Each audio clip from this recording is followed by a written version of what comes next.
اسمش هست کلاب هاوس، رفتیم ببینین چه خبره. اوه اوه اوه اوه.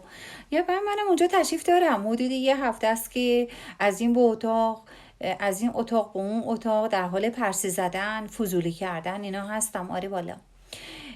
اتاق معمولا یه چیز جغول بغولی چیزی هست اونجا که من اصلا والا نمیفهم هنوز، که در حیرتم. یه اتاقی هست که یه آقای دکتری اونجا نوشته که مسائل آماده جواب دادن به مسائل جنسی. یه دفعه 2000 نفر میرن. من که جرئت نکردم برم داخلش، اما من موندم این مردم مثلا میرن چی میپرسن از این دکتره. میگم مثلا ما خارجی چیزی داریم، اصلا اینا چجوری روشون میشه راجع به مسائل داخل شلواری جلوی همدیگه سوال کنن. نمیدونم والا.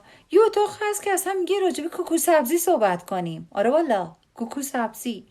اتاق زایمان داریم، اتاق ابر انداختن، بند انداختن. بعد یه اتاقایی هم هست خب راجع به مسائل خاورمیانه و اینا صحبت میشه، که مثلا اون بالا یه مثلا صاحب اتاق هست یا صاحب که اونجا مواظب همه هست و اتاق رو وا میکنه و میشه مثلا ناظم مدرسه با خطکش اونجا واسطاده. بعد اجازه میده کی حرف بزنه، چقدر حرف بزنه. بعد اگرم یه چیزی بگین که خوشش نیاد پرتتون میکنه پایین. آره والا. کلاب هاوس الان بهترین وقت برای شناسایی شدن دیکتاتورهای آینده در ایران. همه‌شونم خودشونو روشنفکر و فرزانه و فرهیخته و نابغه، متخصص کل امور خاورمیانه، اروپا، آمریکای شمالی، سرخپوستا و اقیانوس هند. هرچی هم بگن خودشون، هرچی که بگن درسته. اصلا جرأت نداره کسی اصلا چه حرفی رو بزنه. اگه هم بزنی میندازنه پایین. آره، حواست باید جمع باشه، حرفا باید شمرده. باید بچه 60 ثانیه بهت وقت میدن که تمام کتاب رو براشون بخونی. بعد با خودشون و دوستاشون یک دفعه میبینی شروع کردن صحبت کردن. این به اون گفت، اون به اون گفت، بقیه هم همون پایین هی هرس میخورن، ناخوناشون رو میشوهن، وقتم بهشون نمیرسه. اگه هم چیزی بگی گفتم پرتت میکنن بیرون. آره والا. این شروع میکنن به همدیگه رو فالو کردن، مثلا مردم. بعد شما اونا رو فالو میکنی، به یک دفعه همه قاطی میکنن، دعوا شروع میشه تو این اتاقا، همه همدیگه رو بلاک میکنن. آره والا، همه همدیگه رو بلاک میکنن. بعد خب گفتم بعضی وقتا هم فالو میکنن، قبل از که شما رو بلاک کنن اول فالو میکنن. بعد میری نگاه میکنی پروفایلاشون، میگی آخه من کی هستین؟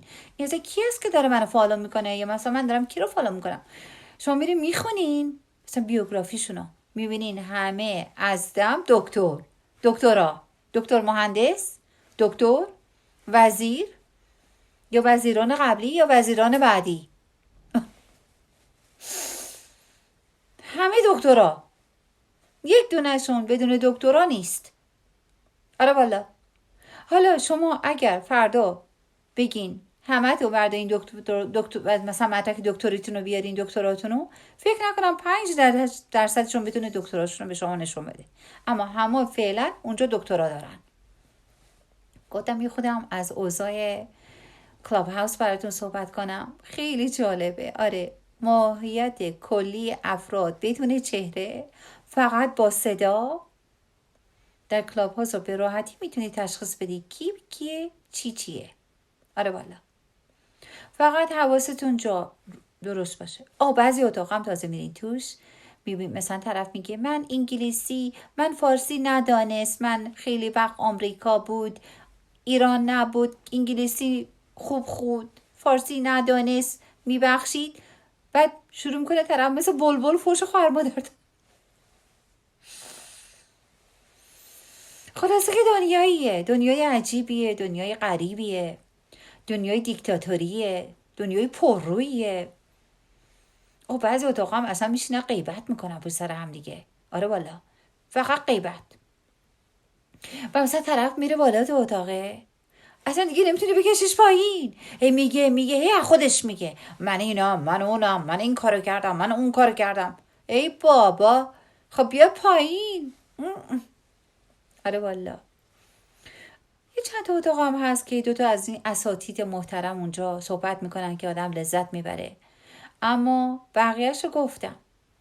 بهترین وقت برای شناسایی دیکتاتوران آینده که همه هم نابغه و دکتر و مهندس و دکترا دارن. آره والا. بیایید تماشا کنید. منم اونجا هستم. منو پیدا میکنید. اون فرشته گیلکی هم دیگه. آره. اسم کوچکم فریجان. اونجا میبینم ایتون. فعلا خداحافظ. بای بای.